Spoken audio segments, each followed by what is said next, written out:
नमस्कार, जय हिंद। मैं आपका दोस्त, होस्ट और अब आप मुझे कह सकते हैं रोस्टर भी, इंटरनेशनल कोच विजय शुक्ला। तो जैसा कि आप सब मेरे बारे में जानते हैं, recognise by athletic federation of India, Netherland for international coaching, A6 Nike, सब एक्सपीरियंस है कोचिंग का, वर्ल्ड क्लास कोचिंग का। तो आज की वीडियो में जैसा कि आपसे प्रॉमिस था, जैसा कि 100 में से 95% लोगों ने कहा कि ऐसे कोचेस की इंफॉर्मेशन जो यूट्यूब पे भरी पड़ी है उसके बारे में बात करते हैं। तो आज मैं एक ऐसी कोच को लेकर आया हूं, बहुत सम्मानित व्यक्ति हैं, और लेकिन उनकी जो जानकारी है स्पेशली शिन पेन को लेकर वो बहुत ही गलत है।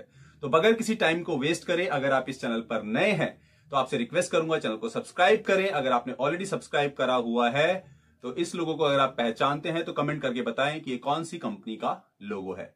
तो चलिए शुरुआत करते हैं कोच साहब की, जो हमें शिन पेन के बारे में बता रहे हैं और कहां पर ये गलत बोल रहे हैं वहां पर मैं सही करूंगा, जहां पर ये सही बोल रहे हैं वहां पर मैं इनको अप्रिशिएट करूंगा, इनकी सराहना भी करूंगा, क्योंकि मेरा मकसद किसी की बुराई करना या किसी के खिलाफ नेगेटिविटी फैलाना नहीं है। एक दोहा है, एक शेर है कि हंगामा खड़ा करना मेरा मकसद नहीं, मेरी कोशिश है कि सूरत बदलनी चाहिए। तो चलिए सूरत बदलते हैं, शुरू करते हैं। तो ये है कमांडो एकेडमी, और कमांडो एकेडमी को शुरू करते हैं।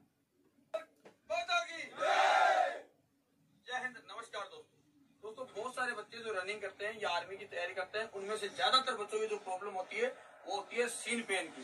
और आपको पता है सीन पेन एक ऐसी बीमारी है जिसकी वजह से फिर आपको कोच साहब, पहली बात तो सीन पेन बीमारी नहीं है, एक सिंपल सा स्ट्रेस है। वो उठते से प्रॉब्लम हो जाएगा। जो बच्चे अकेडमी या कहीं रहते हैं उनको तो मजबूरी हो जाती है रनिंग करना, नहीं तो अगर घर पे बच्चा जो रखे कर रहा है उसका फिर दिल ही नहीं करेगा ग्राउंड में जाने का। क्योंकि सीन पेन का क्या है कि जब तक शरीर ठंडा रहेगा तब तक वो दर्द करेगी।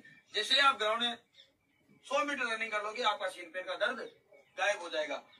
पहली बात को सब आप बिल्कुल यहाँ गलत बोल रहे हैं। 100 मीटर करने से सिन पेन का दर्द गायब नहीं होता है। अगर वो सिन स्ट्रेस है, ठीक है, तो वो थोड़े 1-2 किलोमीटर पे हो सकता है, लेकिन 100 मीटर से तो नहीं। और बिल्कुल भी अगर पेन एक्यूट हो गया है तो बिल्कुल भी गायब नहीं होगा। अब इसके क्या तो इलाज है और क्यों ये होता है उसके पीछे सबसे पहले बताओ सीन पेन होता क्यों। देखो, सीन पेन केवल रनिंग करने से नहीं होता। बहुत सारे बच्चों को ये गलत फहमी है कि केवल रनिंग करने से सीन पेन होता है। ऐसा नहीं है। रनिंग अगर आप सही तरीके से कर रहे हो तो आपको सीन पेन नहीं होगी कभी भी। ये बिल्कुल गलत इन्फॉर्मेशन है। यस, सिन पेन सिर्फ रनिंग करने से नहीं होता, रनिंग और जंपिंग से होता है। जहां पर भी आपकी टिबिया बोन में जर्क आएगा वहां पर आपको सिन पेन हो जाएगा। बहुत सारे बच्चे बोलते हैं रोड पे रनिंग करने से होता है। नहीं, केवल रोड पे रनिंग करने से नहीं होता। बहुत सारे मैंने ट्रेनिंग की है 12 महीने। यहाँ पर को सब आप बिल्कुल गलत हैं। हार्ड सरफेस एक वन ऑफ द कॉज है, एक कारण है जो सिन पेन बढ़ाता है। तो प्लीज ये जानकारी आप बिल्कुल गलत दे रहे हैं बच्चों को। आप रोड रनिंग करने के लिए बच्चों को कहीं ना कहीं मोटिवेट कर रहे हैं, जो कि बिल्कुल सही नहीं है। और 12 के 12 महीने हम रोड पे दौड़े, और वो भी इन शूज में भी, जो कील शूज आता है उसमें भी 12 महीने रनिंग लगातार। कील शूज में आप रोड पे बिल्कुल भी रनिंग नहीं कर सकते। अगर जिसे नहीं करी है स्पाइक्स डाल के करिए, बिल्कुल पॉसिबल नहीं है। तो फिर से कोच साहब, सिर्फ इन बच्चों को आप करके प्लीज गुमराह मत करिए। जिसमें 40 किलोमीटर रनिंग भी, 48 किलोमीटर रनिंग भी, ठीक है, 60 किलोमीटर रनिंग भी जंगल शूज में। कौन से शूज में? जंगल। इसमें ये तो बोलते हैं ना जूता ऐसा होना चाहिए, ऐसा होना चाहिए। अरे ये जूता है, इसमें वजन देखो कितना है। ये पहाड़ियों में चलता है। अगर रनिंग केवल रोड से अगर मैं आपको बताऊं सीन पेन होता, तो मैं जहां ड्यूटी किया हूं वहां पर एक जवान लगभग एक दिन में 10 पहाड़ियां चढ़ता है, पहाड़ी में ऐसे पैर पड़ता है, ऐसे ऐसे, तो फिर उनका तो सीन पेन शुरू हो जाना चाहिए। देखिए, अभी रोड रनिंग की बात हो रही थी, कोच साहब ने किस तरीके से सब्जेक्ट को ट्विस्ट कर दिया। पहाड़ी चढ़ता है, वॉकिंग करना एक अलग चीज है। हाँ, पहाड़ पे आप कर रहे हैं, बहुत एफर्ट लगेगा, लेकिन उस पे जो आपकी बॉडी की जो ग्राउंड रिएक्शन फोर्सेज हैं वो अटैक नहीं करती हैं। तो प्लीज आपने टॉपिक को कितनी आसानी से, आप कमांडो रहे हैं, आई रिस्पेक्ट यू, लेकिन उस नॉलेज को लेकर किस तरह से आपने स्पोर्ट्स साइंस को टेस्ट किया है वो बिल्कुल गलत है। क्यों नहीं होता सीन पेन फिर उनको? भाई जिस प्रकार हमने ड्यूटी की है, 5वां दिन 6 दिन हम जंगल में जब जाते थे, पहाड़ी इतनी कि ऐसे गर्दन से देखते थे ना तो ऊपर की चोटी दिखाई नहीं देती थी। उनसे गिरना पड़ना और फिर भी सीन पेन दर्द नहीं होता था। क्यों नहीं होता था? पक्की जगह में रनिंग करने से कभी भी सीन पेन नहीं होता है। ये मैं यहाँ पे कोच सुन लेते हैं एक बार। एक गलतफहमी बात है कि रोड पे रनिंग करने से सीन पेन होता है। नहीं कोच साहब, मैं आपको इस बात के लिए बिल्कुल चैलेंज करता हूं। 1-to-1 आप में से डिस्कशन कर सकते हैं। किसी भी NIS के कोच को या इंडिया टीम के कोच को ला सकते हैं, अगर वो एग्री कर जाए कि रोड रनिंग सेफ नहीं है। हाँ, बिल्कुल सिर्फ रोड रनिंग शिन पेन का कॉज नहीं होती है, लेकिन इतना ज्यादा आप शिन पेन को लेकर रोड रनिंग को आप इन्वॉल्व करके और दो सब्जेक्ट को मिक्स कर रहे हैं, जो कि बिल्कुल गलत है। नहीं होता है, ठीक है, उससे नहीं होता है। आपका पैर ऐसे मुड़ जाए, उससे सीन पेन शुरू नहीं होता कभी भी। होता क्या कि आप कंटिन्यू रनिंग कर रहे हैं और हर रोज अगर आप पेटी को पूरे से थमका के लगा रहे हैं, ठीक है, या कहीं से जंप कर रहे हैं इधर उधर टेढ़ा मेढ़ा, उसके बाद में आप रेस्ट नहीं लेते, उसकी वजह से सीन पेन शुरू होता है। ठीक है, आप सही रनिंग मत करो। अगर आप कहीं से 10 बार 5 बार जंप कर लो और फिर आप अगले दिन ये कार्रवाई हर रोज करिए, आपके सीन पेन शुरू हो जाएगा।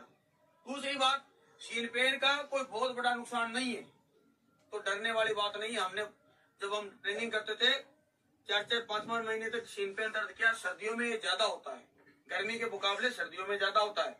इसके लिए एक्सरसाइज क्या क्या है वो देखो। इसके यहाँ पर कोच साहब ने बिल्कुल गलत जानकारी दी है कि शिन पेन से डरने वाली बात नहीं है। आपको पता होना चाहिए कि शिन, हाँ, तो ये जो हमारी टिबिया बोन होती है, ये इस तरह जब हमारे एंकल में कनेक्ट होती है तो जिसकी अपर लेयर ब्रेक होती है तो उस पेन को हम शिन पेन कहते हैं। और अपर लेयर सबसे आसानी से ब्रेक क्यों होती है? क्योंकि यहाँ पे सामने से अगर आप कोई भी अपनी हड्डी को देखेंगे वहां कोई मसल सपोर्ट नहीं है, तो इसकी अपर लेयर ब्रेक होती है, उसकी वजह से पेन होता है। लेकिन अगर ये पेन ज्यादा लंबे समय तक रहे तो ये फिर फ्रैक्चर में कन्वर्ट हो जाता है और फ्रैक्चर में फिर सर्जरी होती है।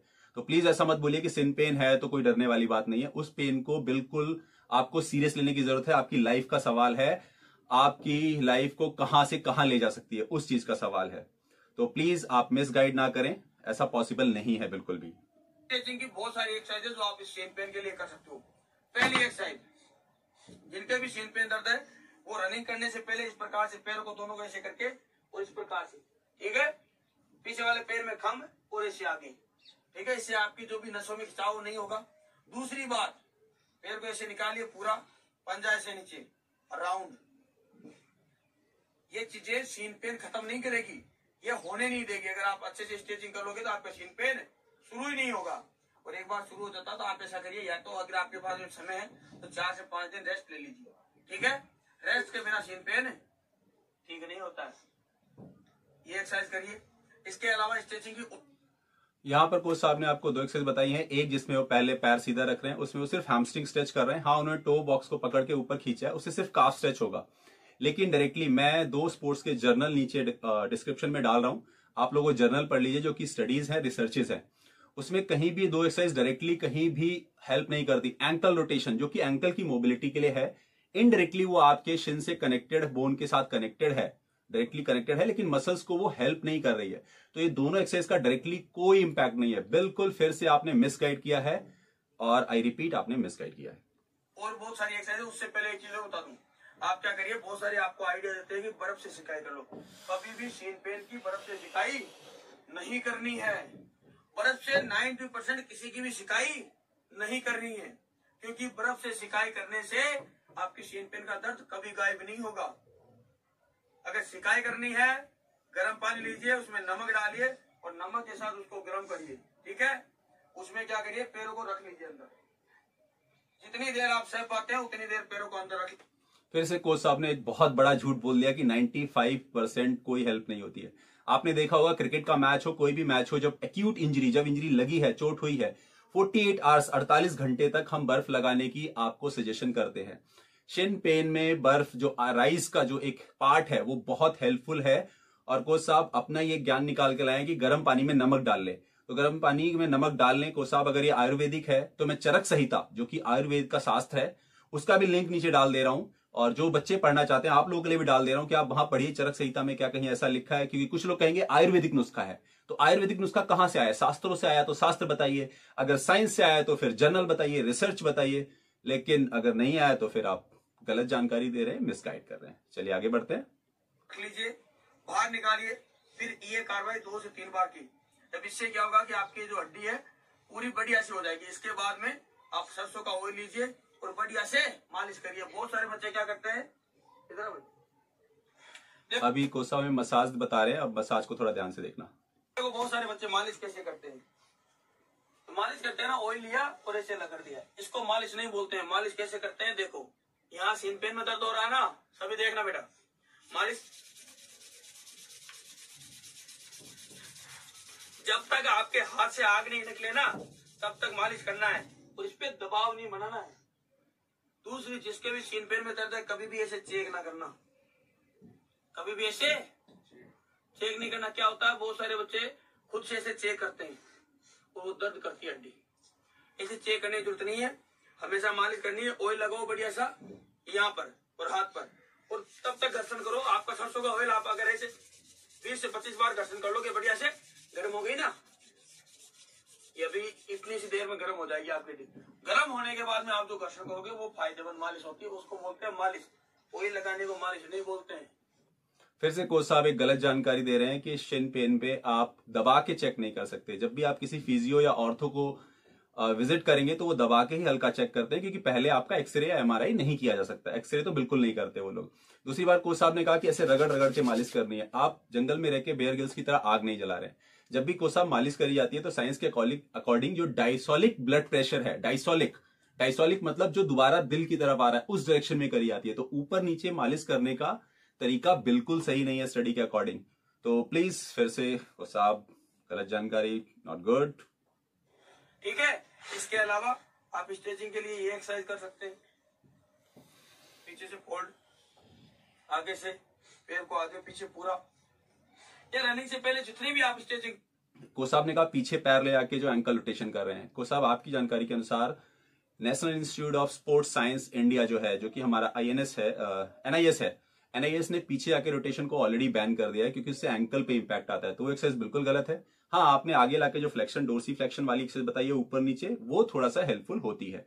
तो यहाँ पे कोच साहब के लिए क्लैप, लेकिन वो बाकी सारी जानकारी गलत करते हैं।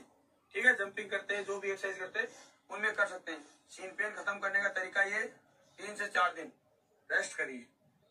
बिना रेस्ट के सीन पेन खत्म नहीं होगा। उसके अलावा मालिश ऐसे करिए। अगर आपके शरीर में कैल्शियम की कमी है, बकरी का दूध पीजिए। कैल्शियम की टेबलेट ले सकते हैं जिनके पास में मान लो बकरी का दूध नहीं होता। यहाँ पे फिर से एक बार कोच साहब ने कहा कैल्शियम की कमी है। बिल्कुल कोच साहब, लेकिन ज्यादातर बार जो कैल्शियम है वो हड्डी की संरचना के लिए जिम्मेदार होता है, लेकिन वहां पे विटामिन डी मिसिंग है। तो विटामिन डी अगर नहीं होता है तब इस तरह की प्रॉब्लम ज्यादा होती है। तो यस, कैल्शियम ले सकते हैं, थोड़ा जानकारी सही है ये। इसमें विटामिन डी भी ऐड करने की जरूरत है।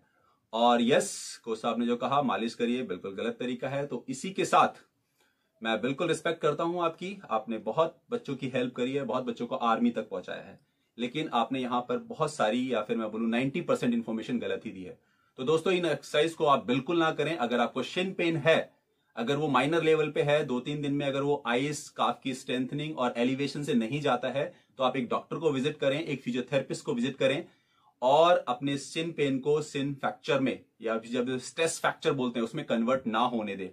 एक कोच, हम एक as assistant coach, as a head coach, हमें भी एक समय तक ही हेल्प करने की इजाजत होती है। उसके बाद हम वो केस डॉक्टर को देते हैं, क्योंकि हमारी जो नॉलेज है, हमारी इंफॉर्मेशन है, वो कोचिंग है। हम डॉक्टर नहीं है, हम फिजियो नहीं है। तो हम कल को चाकू लेके सर्जरी करने बैठ जाएं तो पता नहीं उस पेशेंट का क्या होगा। तो प्लीज आप एक पेन को जब तक ही बेयर करें 3-4 दिन, उसके बाद प्लीज डॉक्टर के पास जाएं। ऐसे यूट्यूब ज्ञान से बचें, और उम्मीद है कि इन्फॉर्मेशन आपको हेल्पफुल लगेगी। और इसी के साथ शिन पेन कैसे होता है, उसकी राइट स्ट्रेचिंग क्या है, स्ट्रेंथनिंग क्या है, किस तरह से उसको ठीक किया जा सकता है, अगर वो बिगनिंग लेवल पर है। मैंने कहा एडवांस लेवल नहीं, एडवांस तो फिर डॉक्टर ही हेल्प करेगा।